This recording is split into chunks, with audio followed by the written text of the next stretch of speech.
welcome back. It is the Vegas Take, Sharp and Shapiro. Dennis Silver's in studio as well, a part of this conversation. And if you want to be a part of the conversation, give us a buzz, 257-5396. Again, 702-257-5396. We're talking, of course, about Donald Trump and the situation with Otto Warmbier, his comments made yesterday at the summit, which I think are completely disgraceful, and many Republicans would agree with me, and some new listeners as well. I know we just took a call, Johnny, and he didn't want to go on the air, but what did he have to say? Tell us what happened. So, yeah, you definitely got a new fan. His name was Sir.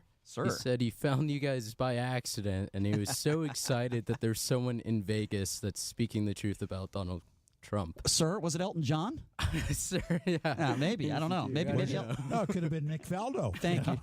Sir Nick Faldo. Yeah, thank you, Johnny. I appreciate that. Number to call, 257-5396. You might not always agree with everything we have to say on the show, but just bring it at us. Bring it at us. Let's start off this segment with Ted, who's been waiting patiently on hold. Ted, thanks for calling in. How are you? Hi, Ted. Thank you. Hi, Ted. I'm making a point. I don't hate Trump, but I believe he's a nightmare, both as a president and just generally speaking as a human being.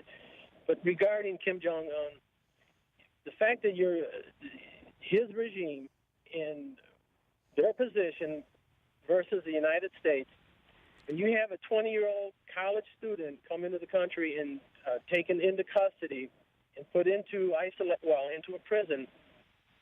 I can assure you, anybody with half a brain knows that Kim Jong Un knows about it. Of course, Ted. Of course, Ted. So why is it you think, Ted, that I've had callers that have called in and are taking the side of Donald Trump and Kim Jong Un? Why do you think that is? Well, I'm not going to. Well, I have an idea that they're just going to take. If you take the side of Donald Trump on about 85% of the things that he says, goes against reason, and so I'm not going to try to. I think a lot of the basis for people standing behind Trump have to do with various things associated with either racism or some of the things that he says. And some of the things he says do have foundation. And well, not everything he says is a lie. Yeah, but I wanted to talk about Warmbier and what Trump said about him. What he said was, of course he's lying. Kim Jong Un is lying. I don't believe Kim Jong Un said that. He's lying. Trump is lying. But what Trump said, he says, I take him at his word. He said he found out after. After what? That makes no sense whatsoever. Ted, to somebody, I agree, Ted, and by the way, thank you so much for the call. It's good to hear from you. I agree, Ted, to like-minded individuals like yourself, whether you're a Republican or a Democrat, you would agree with what Ted just said. Okay, it is disgraceful, and for anyone to think that Kim Jong Un, over the course of 12 to 14 months, didn't know the state that this kid was in and had nothing to do with it, it is a joke. Let's go to Val. Val, thanks for calling in. How are you, Val? I'm all right. How are you, sir? Doing good. What's on your mind? Well, I'll tell you, you hit it. Whichever of you said it, hit the nail on the head. He is an absolute coward. He's always punching down. He's always picking on people that can't defend themselves. And just like a prototypical coward, when he's faced with somebody who could give him a run for his money, he tucks tail and runs every time. You know, and I'll tell you who else is a coward. Every one of his apologists, because they don't have the courage to come out and say why it is that they're on his side, which is because he speaks of the prejudice and the hatred that they've carried in their hearts for so many years that they've just been too weaselly to come out and declare. Yeah, Val, you make so many good points there. You know what's funny, Val, because you mentioned the cowards that support him. I mentioned one guy who actually spoke out against Donald Trump, and the only reason why he spoke out against him because he's not running anymore. Right. I mean, it's incredible, isn't it? The Republicans out there that are actually criticizing Donald Trump are the ones that aren't running for office anymore, so they actually do speak the truth, Val, and I think it's sad and it speaks volumes about politics today. Yes, sir. Yeah, Val, I appreciate the call. Good call, my man. Call anytime. I think if people don't believe about Chairman Kim, I mean, this guy got to know when 50 million people in North Korea, I guarantee he knows when most of them are taking a leak. You know what I mean? You're probably right. Yeah, he knows everything. Yeah, you're probably right. Yeah, all right, he's definitely a control freak. Most dictators are. Yeah, and he controls what information comes in and what comes out. But let me go a step further. And if he didn't, he wouldn't get mad about a propaganda poster being taken. Here's what Donald Trump said in an interview with Sean Hannity yesterday. He said, quote, in regards to Kim Jong Un, this is our president. He's a character, and he's a real personality, and he's very smart. He's a real leader. He's very sharp. This is one of the worst regimes out there. He is an evil, murderous dictator, and our president just called him a real leader. If this is the definition of a real leader by our president, then we're in a lot of trouble, people. Let's go to Sir. Sir, thanks for calling into the Vegas Take. How are you? I'm absolutely fantastic. Young man, the show, I found it accidentally on the way home from work. I'm normally not in the car this time, but I will tell you, man, you guys are a breath of fresh air here in Vegas. First of all, I like what you're saying. First of all, you are also speaking the truth, which seems to be something that the Republicans can't seem to stomach. They cannot deal with the truth. The fact is, Donald Trump made a boo-boo of himself on the stage in Helsinki. The second boo-boo he made was when he spoke about Warmbier today. Right. And I will tell you, for people to be apologists for this man, the Republican Party has turned into the Republican Party. Now, my name is seriously Sir, S-I-R. Yep. My father gave me that name 63 years ago. Wow. And I try to wear it proudly. Well, you do. Well, let me ask you a question. Yes. Are you African American, if you don't mind me asking? Yes, I am. So Yes, what do you think about some of these other African Americans that support Donald Trump, that say he's done so many great things for minorities? What would you say to that?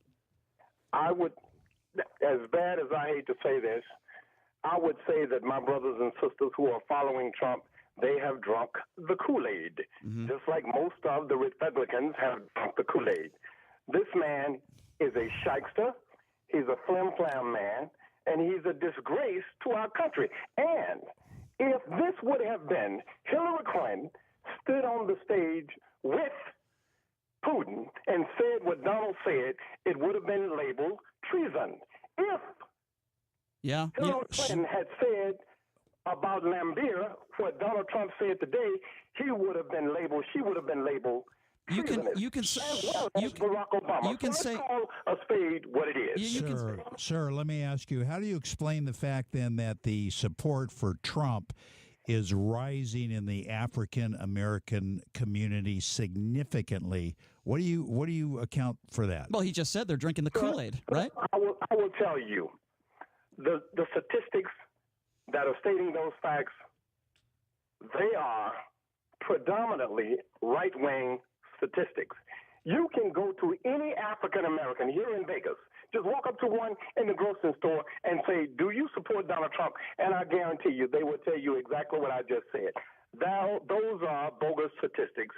And I'm telling you now, guys, don't believe that. Please don't believe the hype. The majority of black Americans cannot stand Donald Trump because of what he stands for, because of what he has done to the country, not just because of his racism, but look at what he has done to the country. We have no respect from no one. When his vice president spoke of his name last week in a war meeting, it was dead silence. That has never happened in the history of our country. And sir, I'm so glad that you called in. I'm glad to hear your point of view.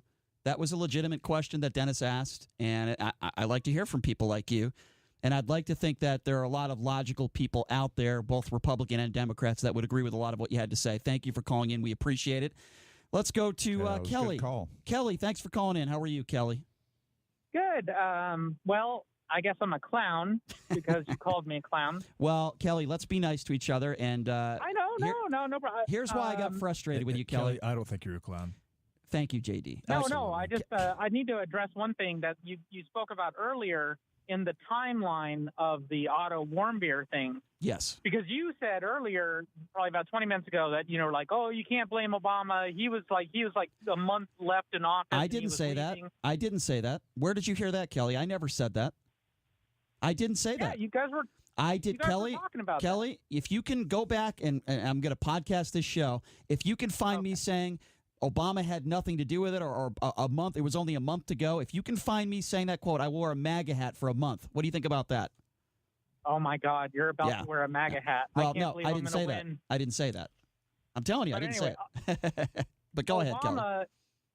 According to the timeline, this happened in, it wasn't about tearing a poster. He was stealing a picture So what is your point, room. Kelly? This is when I get frustrated with you. Hold on. Let me finish. You never let someone speak. Because I know where you're going with this. No, I'm not going to say that it's his fault. Okay, go ahead. What I'm trying to say is, go ahead. This happened in January, the first week of January 2016.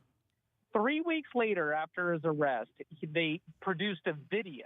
I saw the video. Right. So what I'm saying is, Obama had from February 2016 to when he left office in January 2017. That's pretty much a year. Okay, so you want to? He did. So you want to?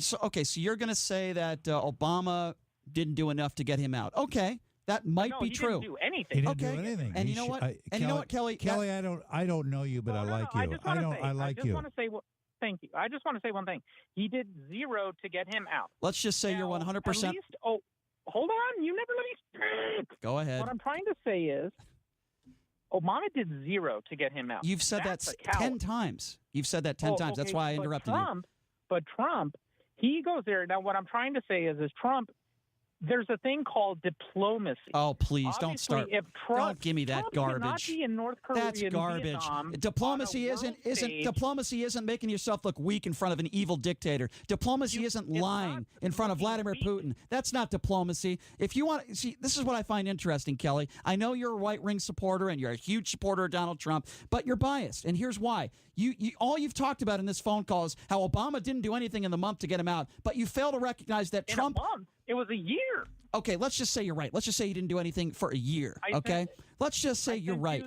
You fail to recognize, even Republicans recognize, that the way Donald Trump handled that question and the way he praises Kim Jong Un and calls him a real leader it's embarrassing. Do you think Kim Jong Un is a real leader?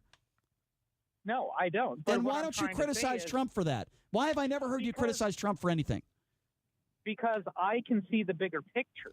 What do you mean the bigger picture? The big picture is Trump is a buffoon. Kelly, are you a visionary? Okay, let me just say, the reason when I say bigger picture, there's obviously people are telling Trump before he goes to these meetings, the protocol. This is how you talk to Kim Jong Un.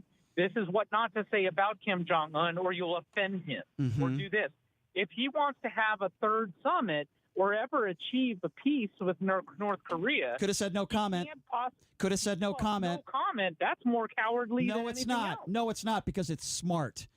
It's smart to say no comment. If that's what you're saying, and I'm saying that it's easier to sacrifice a little bit about Otto Warmbier, to appease Kim Jong Un. Kelly, if in the long term, it can establish, with all due respect, Kelly, this is where, in my opinion, when it comes to this issue, you lose all credibility. When you say, well, he didn't take down the poster, he stole the poster. And on the show yesterday, you said, and you tried to compare what Otto did to a drunk driver killing somebody. And when you say something like that... I'm saying that he has to accept responsibility. Everyone's like, oh, he's a poor victim. This horrible thing happened to him. I'm like, look, you chose, he made a conscious decision to engage in a risky activity. Yeah, I agree. And he paid the price. I agree. That's why I'm trying to say, compared to drunk driving, I agree. Hey, Kelly, you have to pay the price. Kelly, do you believe that Trump's? I got to get to the next call. Okay, sorry, Kelly. That's all right, Kelly. I appreciate your call. We just could not disagree more. What did you want to ask her, by the way? No, I just obviously she's she's a big fan of Trump. I just wanted to ask her view of whether she thinks that Trump's going to win 2020. I don't want to speak for Kelly, but I'm sure that answer would be yes. JD, would you agree? Yeah, she's going to say yes. Of course she absolutely. 257. She's a very strong Donald Trump. I appreciate the call, Kelly, but and I typically am too. But this was stupid.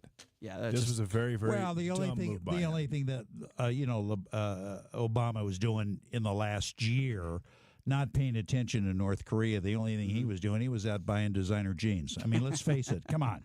All right. Well, I mean, that's another discussion. I like to focus on the politicians that are in office, not the ones that are not in office. Let's go to Amber. Amber, thanks for calling in. How are you, Amber? Hi, Amber. I'm good, thank you. Kind of piggybacking off a little bit from the previous caller, not necessarily on his take on the whole thing, but why would you?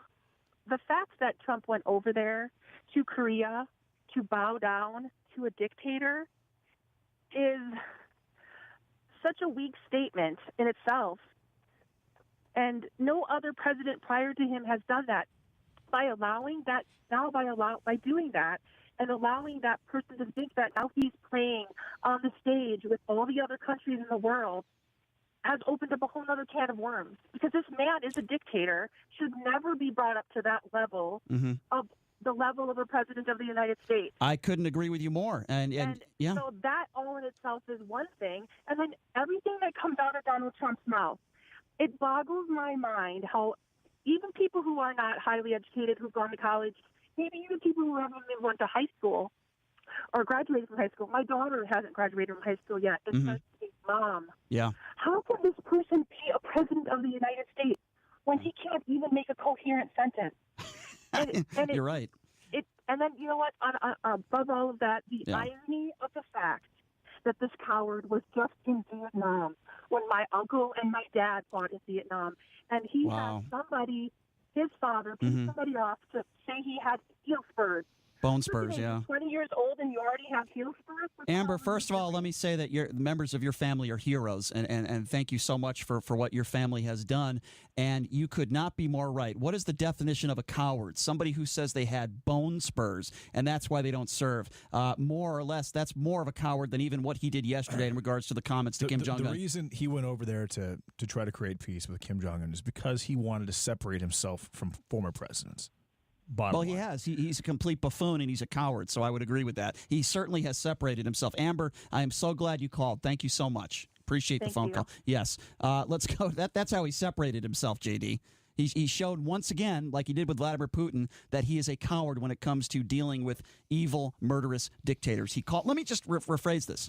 He called Kim Jong Un a real leader. Who in their right mind would agree with that? Let's go to Joseph. Joseph, thanks for calling in. Hey, how you guys doing? Hey, Joseph. Hey, Joseph. Hey, JD, I agree with you 100%. If you can't see what the big picture is, he probably doesn't really think that the guy's a hero. He's a good guy. He's just trying to create a better deal for the United States, denuclearizing at what cost? Country of North Korea. Words. Trying to get I agree with you. A better relationship with Putin. You can't go in there. These guys' names. Right. Didn't say that. Right. Didn't say that. Didn't say you had to call them names. I don't care what you didn't say. I'm telling you. Well, okay. Well, I'm just telling you. I'm just telling you. I never said. Hold on. I never said that you had to go in there and call them names. When did I say that, Joseph? I'm talking to you. Well, I'm talking to you. This is my show. If you don't like it, you can hang up. You bozo. No, hang up on him. Hang up on him. Goodbye, Joseph. You called my show, okay? If you don't want to talk to me and you want to be a coward... Brian, he called our show and he addressed me. Yeah, well, you know what? If he doesn't want to respond to what I have to say, then he can go bye-bye. Right. He can go bye-bye. Bye-bye. See, Bye, Joseph. He did exactly what Donald Trump did. You know what he did? Coward. Doesn't want to have a real debate. Wants to address somebody that... And by the way, you don't disagree with everything that I'm saying, right? You think Trump should get praise? I don't think that he should have gone into either situation cavalierly. I mean, he's done a lot of business deals. He's been involved in a lot of compromise over the course of his life. And I thought he definitely didn't handle it the way he should have handled it. He should have said nothing. And the problem is, he said something, then he backtracked on Twitter. That's my biggest issue with this. He did the same thing with Putin. His MOS is to prop these guys up by being nice, by praising them, even though he may personally not believe it. But it's the old saying, Brian, and it works. You catch a lot more flies with honey than you do vinegar. This last guy I'm telling you, it's a good philosophy. Well, this last guy who just called in seems to think that Trump can say or do whatever he wants and kneel down and bow down to this guy, to look at the big picture. Just what an idiotic statement. That just say no comment. This poor kid lost his life at the hands of this terrible regime. And, I believe Kim Jong Un when he said he had nothing to do with it. What an idiotic thing to say. There's a way to go about this and be presidential and defend this country, and he did not do it. Well, standard logic dictates that, no, he doesn't believe Kim Jong Un. And who could possibly believe Kim Jong Un? I'm not going to assume that. If you're going to get 15 years of hard labor for stealing a poster off a wall... I'm not going to make an assumption with Donald Trump. Maybe he does believe Kim Jong Un. He believed Vladimir Putin when Putin said he didn't interfere in our elections. JD, I'm not going to go that far. 257-5396, 702-257-5396. David, you're next up on the Vegas take. What's up, David? Yeah, Hey, guys, and I'm watching the real-time KDWN political Richter scale tape. Man, you guys are off the start. Half your listeners probably don't know that exists. It's a secret web address. You just created that? That's a good invention. Great show, guys. Great show. Thank you. I got to say, I called in yesterday, Brian. You're 100% right. He's indelicate with these things. I wish they would go away. Look how much we've wasted on it. But I did want to play devil's advocate for a second. Sure. One of the older gentlemen that called in earlier, I think what people are doing is they're making a moral equivalent to, say, an unjustified cop shooting and killing, right? And I'm not talking about the emphasis on the ones that involve race, because those are god-awful and terrible. I'm just talking about in totality. So these people, and I think that gentleman from earlier is making an equivalency of like, hey, everyone knows, don't, resist with the cops. And so he's saying, you go over to Korea, you don't resist with the government. And probably the best advice, if you could ever give somebody, but given that said, how can anybody be penalized for death for a poster? I mean, but it just shows you what happens when you get these regimes, and God forbid our country should ever slip down that way, because with certain governments, you get totalitarianism and you get no way out of it, and that's what those people have. And that's you know what? According to North Korea, last I checked, Donald Trump stole 3 paintings of himself from his own. I think it was from his own charity. So according to, if he did that in North Korea, technically that was stealing, right? It wasn't his money. So that's 45 years. I guess Trump would get 45 years hard labor in North Korea because he did steal those 3 paintings, right? That's what stealing is, not paying for it with your own money. At them the whole time. That would be part of the deal, right? Exactly. But I guess he'd like that with a gold commode, maybe, too. Exactly. No, I love him. I love you guys' show. Great show. Thank you, David. Thanks a lot, David. Thank you, David. Spread the word, my man. That's how you can help us out. We appreciate it. Thanks for the call, David. Good to hear from you. 257-5396, the number to call. By the way, guys, I'm not making that up. He did steal 3 of his own portraits. We've talked about that. He used the money and he took it from his own charity. That's stealing. I mean, isn't that, you tell me, isn't that the essence of stealing? If you drew a horrible portrait of me, and God forbid you ever have to do that, but if you did, Dennis or JD, and I had this charity and I took the money from my charity to pay for those, isn't that stealing? Brian, do you have a Titanic fetish? Yeah. Actually, I do enjoy that scene from Titanic because the woman who is in that scene is extremely attractive. Yes, so I'm glad you is, brought that up, JD. That's my favorite scene in the movie. I'm so glad you brought that up. JD, I do. I guess I do have a fetish. I don't know. JD, do you know of anybody who would want to do a portrait of Brian? Honestly, I don't. Well, you wouldn't need that much ink because you wouldn't have to draw any hair. We know that. My co-host and Dennis have far more hair than I do. That's for sure. Anyway, we're going to continue this discussion on the other break. Also, Brett Smiley coming up in hour number 2. A national gambling show on television on ESPN. It's like unheard of. Cool. It's going to happen, and a local guy taking that, taking the reins of that. We'll take a quick break. We'll be back right after this. The Vegas Take, the all-new 101.5 FM, 720 AM KDWN.